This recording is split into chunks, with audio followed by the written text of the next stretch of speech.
అమ్మాయిది birthday party ఉందంట, మిమ్మల్ని తప్పకుండా రమ్మని చెప్పారు. వస్తారుగా? వస్తాను. ఎంతైనా ఆత్మీయులు పిలిస్తే రాకుండా ఎలా ఉంటాను? తప్పకుండా వస్తాను. సరే మరి వెళ్తున్నా. వెయిట్ మిస్టర్ అశోక్, పని పూర్తయిందా? అప్పుడే వెళ్తున్నావు? డాక్టర్ చింతలపాటి రామకృష్ణ గారు చెప్పిన పని పూర్తి చేశాను. అవునట్టు నా పేరు అశోక్ అని నీకెలా తెలుసు?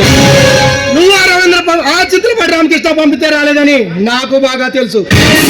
నన్ను పట్టుకోవడం కోసం ఈ రాష్ట్ర ప్రభుత్వం నియమించిన సిఐడివి తెలుసు. తెలిసిన తర్వాత మన మధ్య తాగుడు మూతలు అవసరం లేదు. దిగుదాం. నువ్వు ఎన్నో నేరాలు చేశావు, ఉన్నావు.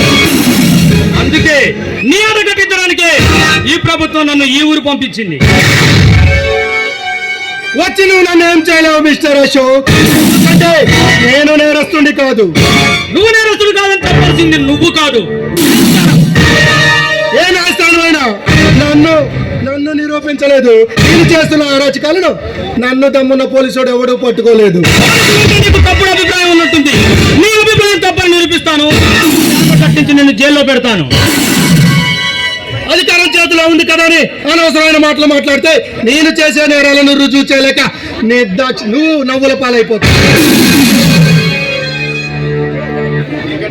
నీకంటే తెలివైన హంతకులను, నీకంటే మేధావులైన నరహంతకులను కటకటాలు లెక్క పెట్టించిన కర్కోటకం నేను ప్రదర్శిస్తే నీ చేతికి సంఖ్యలు వేసి జీపు గట్టుకొని నడి బజార్లో లార్చుకొని వెళ్తాను. జాగ్రత్త. నన్ను నేరస్తులుగా నిరూపించాలంటే నువ్వు 1000 జన్మలెత్తాలి. అది గుర్తుంచుకో మిస్టర్ అశోక్. పరమ కిరాతకులు, చేసే నరహంతకులు నా నుండి తప్పించుకోలేకపోయారు. వాళ్ళకంటే మనవాడివా?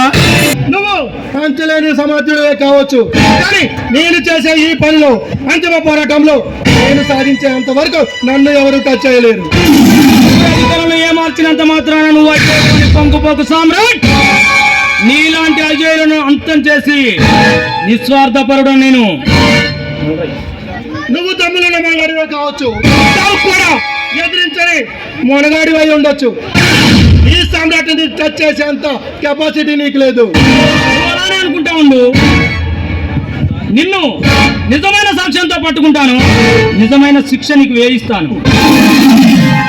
చావు బతుకులకు అంకితమైన ఈ సంకుల సమరంలో అంతిమ విజయం నీ అధికారానిదో నీ ఆత్మవిశ్వాసానిదో కాలమే నిర్ణయిస్తుంది.